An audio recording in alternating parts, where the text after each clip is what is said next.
दोस्तों थोड़ी सी बेसिक जानकारी सबसे पहले हम देख लेते हैं कि क्रिटिकल मिनरल्स आखिर होते क्या है। क्रिटिकल मिनरल्स वो मिनरल्स होते हैं जो किसी देश की इकोनॉमी, सिक्योरिटी और टेक्नोलॉजी के लिए बहुत ही जरूरी होते हैं, लेकिन इनकी सप्लाई चेन मतलब इनका एक्सट्रैक्शन, प्रोसेसिंग और अवेलेबिलिटी में काफ़ी ज़्यादा रिस्क होता है। इन मिनरल्स को क्रिटिकल का दर्जा दिया जाता है मेनली दो वजह से। इकोनॉमिक इम्पोर्टेंस है, मतलब अर्थव्यवस्था के लिए ये जरूरी है, और दूसरा सप्लाई का रिस्क होता है।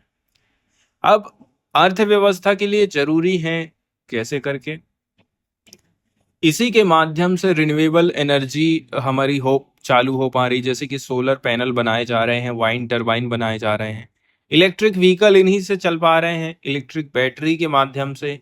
इलेक्ट्रॉनिक में स्मार्टफोन हो चाहे कंप्यूटर हो, इनको बनाने में क्रिटिकल मिनरल्स का यूज हो रहा है।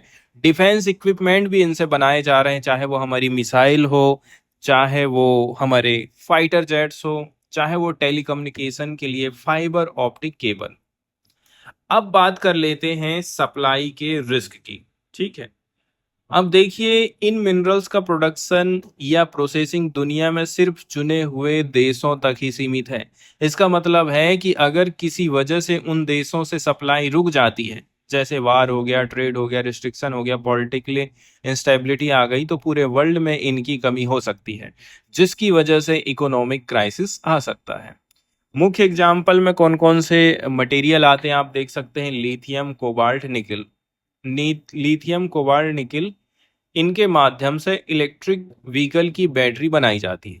इसके बाद रेयर अर्थ एलिमेंट आते हैं, जिनके माध्यम से smartphone, wind turbine, missile guidance system और परमानेंट मैग्नेट बनाए जाते हैं। फिर आता है ग्रेफाइट, इलेक्ट्रिक व्हीकल की बैटरियां का एक बहुत ही ज़्यादा मेजर कंपोनेंट माना जाता है।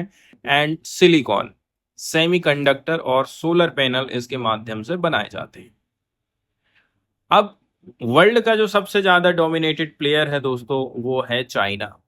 दुनिया पर कौन सा देश डोमिनेट करता है? क्रिटिकल मिनरल्स की दुनिया में सप्लाई चेन पर डोमिनेंस एक कॉम्प्लेक्स चीज है।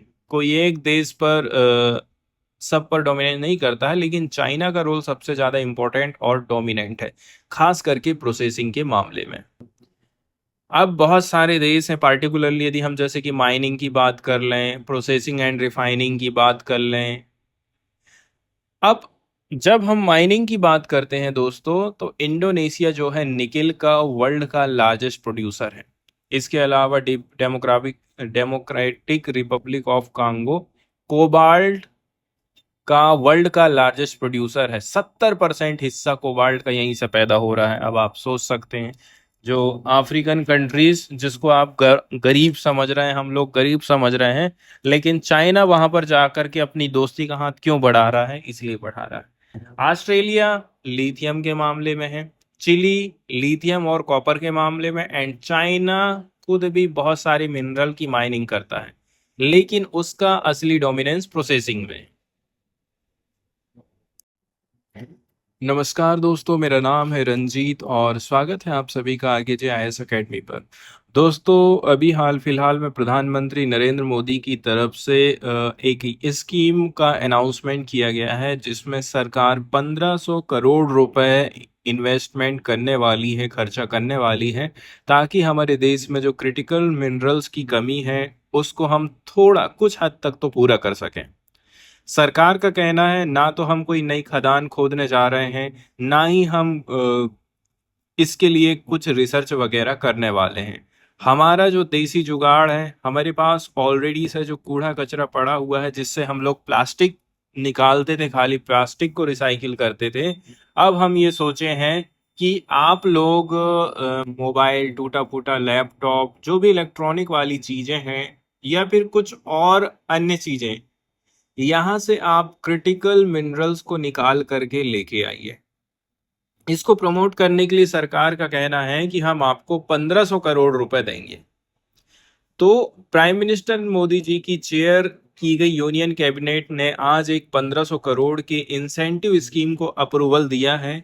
इस स्कीम का मकसद है देश में रिसाइकलिंग कैपेसिटी, पुनर्चक्रण क्षमता को डेवलप करना। स्पेसिफिकली ये जो स्कीम है सेकेंडरी रिसोर्सेस, जैसे कि कोई इलेक्ट्रॉनिक वेस्टेज रहा है, इलेक्ट्रॉनिक कचरा रहा है, जैसे कि ये व्यक्ति देखिए किस प्रकार से कभी रिमोट का सेल, रिमोट, मोबाइल, लैपटॉप, उससे मटेरियल को अलग करने की कोशिश कर रहा है। ई वेस्ट बैटरी स्क्रैप से क्रिटिकल मिनरल्स को सेपरेट करने और प्रोड्यूस करने के लिए ये स्कीम कुल मिलाकर के लाई गई है। अब ये जो स्कीम सरकार लेके आई है दोस्तों, ये scheme national critical mineral mission का एक हिस्सा है। शॉर्टकट में इसको हम NCMM बोलते हैं। इसका लक्ष्य है क्रिटिकल मिनरल्स में हमारे देश की जो कैपेसिटी है, डोमेस्टिक कैपेसिटी है, साथ ही साथ जो सप्लाई चेन रेजिलेंस है, इसको कंटिन्यू बनाए रखना। ऐसा ना हो कि हम चाइना के ऊपर क्रिटिकल मिनरल्स के लिए निर्भर हो जाएं और फिर किसी दिन चाइना ने आंख दिखा दिया तो फिर चुपचाप बैठे रहें।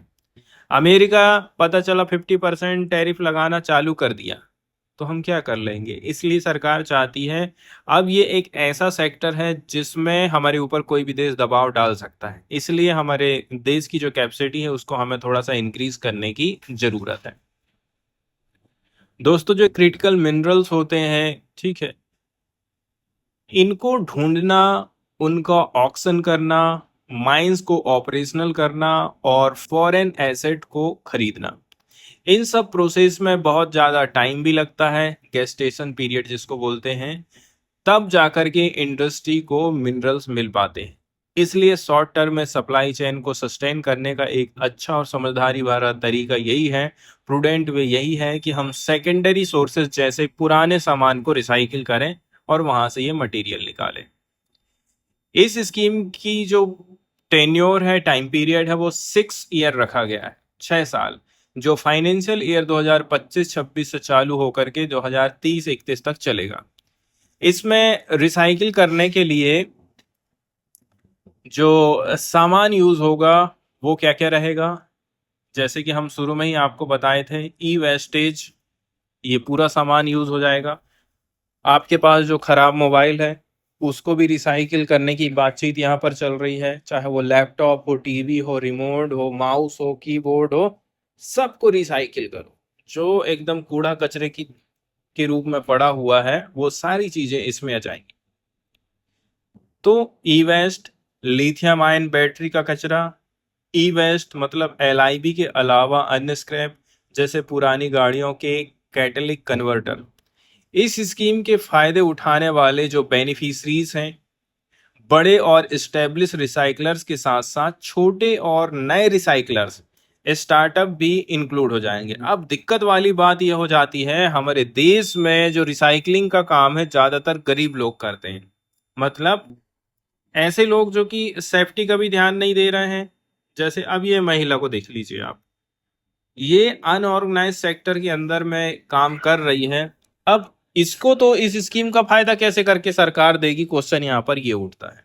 बड़े बड़े लोगों को तो दे देगी, लेकिन इस प्रकार के जो मजदूर लोग काम कर रहे हैं उनको कैसे करके सरकार पैसा देगी, यहाँ पर एक बड़ा प्रश्न चिन्ह खड़ा हो जाता है। छोटे रिसाइकलर्स के लिए स्कीम की टोटल रकम, मतलब आउटले का 1/3 हिस्सा स्पेसिफिकली रिजर्व कर दिया। मतलब सरकार कह रही है जो छोटे मोटे रिसाइकलर हैं उनको हम 1/3 हिस्सा पैसा देंगे। दिक्कत यह है, जो लोग रजिस्टर्ड होंगे फायदा उन्हीं को मिल पाएगा, और जो रजिस्टर्ड नहीं है, जिनकी कोई गिनती नहीं है, कागज में जिनका नाम नहीं है, उनको इस स्कीम का फायदा नहीं मिलने वाला है। अब ये स्कीम नए प्लांट्स लगाने के इन्वेस्टमेंट पर भी लागू होने वाली है। पुराने प्लांट की कैपेसिटी बढ़ाने के लिए भी पैसा मिलेगा, इंसेंटिव मिलेगा। उनको मॉडर्नाइज करना है या उनका डाइवर्सिफिकेशन करना है, सब जगह सरकार आज के टाइम में पैसा बांट रही है, जब से हमारे ऊपर 50% का टैक्स लगा है। स्कीम इंसेंटिव्स उसी रिसाइकलिंग वैल्यू चेन को देगी जो एक्चुअल में क्रिटिकल मिनरल को एक्सट्रैक्ट करती है। सिर्फ ब्लैक मास, मतलब एक इंटरमीडिएट प्रोडक्ट प्रोड्यूस करने वाली वैल्यू चेन को नहीं देने वाली है। सरकार कह रही है हम पैसा उसी को देंगे जो क्रिटिकल मिनरल्स को ही सेपरेट कर रहा है, रिसाइकलिंग करने का काम कर रहा है। जैसे कि यहाँ पर बताया जाता है कि रेयर अर्थ एलिमेंट, चाइना दुनिया के 90% रेयर अर्थ एलिमेंट को प्रोसेस और रिफाइन करता है। ग्रेफाइट, चाइना दुनिया के 90% ग्रेफाइट को प्रोसेस कर रहा है। लिथियम, कोबाल्ट, निकिल की मामले में बात करें तो इन सब की भी चाइना 50 से 70% प्रोसेसिंग करता है। अब सरकार की जो योजना आई है इसके ऊपर हम फिर से आते हैं और फिर से इसी मामले के ऊपर बात करेंगे। हमने बात की है भाई कि 6 साल के लिए सरकार स्कीम लेकर के आई है। 1/3 हिस्सा कह रही है कि हम छोटी छोटी जो कंपनियां हैं जो कि क्रिटिकल मिनरल्स को क्या करेंगी, अलग करेगी, रिसाइकिल करेगी, उनके लिए हम इतनी हिस्सेदारी देंगे। अब इस स्कीम के अंतर्गत आप देखेंगे 2 तरह के इंसेंटिव सरकार दे रही है। कैपेक्स सब्सिडी, कैपेक्स सब्सिडी मतलब ये कैपिटल एक्सपेंडिचर पर मिलने वाली, मतलब ऐसा है कि कोई कंपनी शुरू में जो पूंजी लगा रही है और पूंजी ऐसी जगह लगा रही है कि वो उसको आने वाले टाइम पीरियड में फायदा करेगा, तुरंत तुरंत नहीं फायदा करेगा, पूंजी के निर्माण में कैपिटल एक्सपेंडिचर पर इसको मिलने वाली है। जैसे कि शुरू में कोई कंपनी प्लांट लगाएगी, मशीन खरीदेगी, इक्विपमेंट और उससे जुड़ी यूटिलिटीज जैसे कि पानी, बिजली की सुविधा पर लगने वाले खर्चा पर सरकार कह रही है 20% पैसा हम खर्चा करेंगे। दूसरी बात यह है, सरकार का कहना है कि ये सब्सिडी हम तभी देंगे अगर प्रोडक्शन एक स्पेसिफाइड टाइम लिमिट के अंदर आप चालू कर देते हो। ऐसा नहीं है कि आज आपने काम चालू करे और 5 साल निकाल दिए आपने, पता चला सरकार ही बदल गई। अगर देर करोगे तो सब्सिडी हम कम देंगे, ऐसा सरकार का कहना है। दूसरे नंबर की बात है ओपेक्स प्रकार की सब्सिडी है।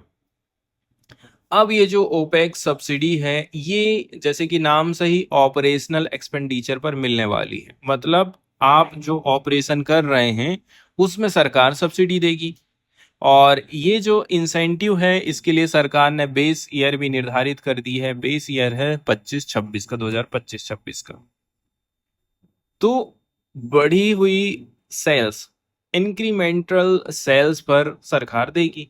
अगर कोई company specified threshold incremental sale हासिल कर लेती है कि आपको, आपने इतने किलो मटेरियल बेचे हो, 5 किलो बेच लिया हो तो हम आपको देंगे, 6 किलो बेच दिए हो तो दे देंगे, 4 किलो बेचे हो तो हम आपको नहीं देंगे।